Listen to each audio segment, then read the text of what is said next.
Modern tools can save you time and money, like online quoting, payment options, policy info, and more. That's Arrowhead Exchange. Arrowhead, we have program management down to a science.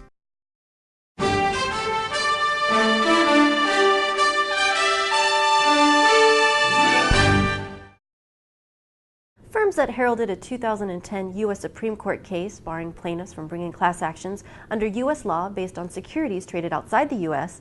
may be having second thoughts. They are now facing litigation in multiple jurisdictions, according to Ann Longmore, an executive vice president of Willis, as she goes on to explain in this interview with Insurance Journal's Andy Simpson at the recent Professional Liability Underwriting Society's conference in New York.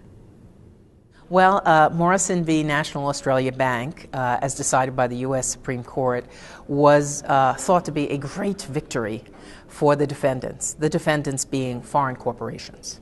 The case in point showed a group of shareholders who had bought the shares of this Australian company on the Australian exchange, and they themselves were, well, they were Australians, all suing in the U.S. And the U.S. Supreme Court looked at this and said, we have no dog in that fight.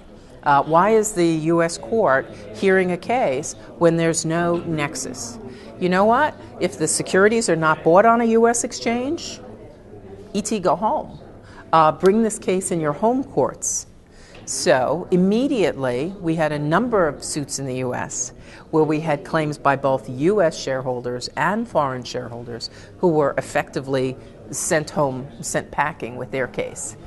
The result was that they brought claims in their home jurisdictions, and so that a number of companies are facing multi-jurisdictional litigation. So rather than having one court decide the case, admittedly, the damages are usually always high in the U.S. cases, they're now facing the same fight and the same battle in multiple jurisdictions.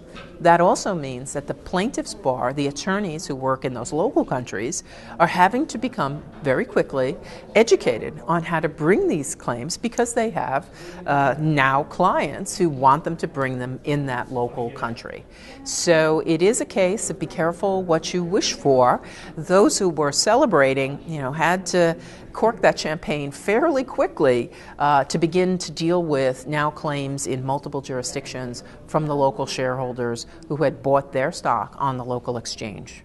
The institutional investors are increasingly a concern for suits outside the U.S. These may mean pension plans, they could be hedge funds, they could be banks, clients, customers, and others. They have a large stake in your company. They view themselves as a large stakeholder, whether they're a minority shareholder or not, whether they're your joint venture partner or your capital partner or not. One needs to be concerned today that they can bring suit in the local jurisdiction. So a line that was often drawn was, we're not concerned about countries that don't have a class action statute. That's not so true today when it's not the class you're worrying about so much. It's a large institutional shareholder or group of large institutional shareholders looking to get their pound of flesh.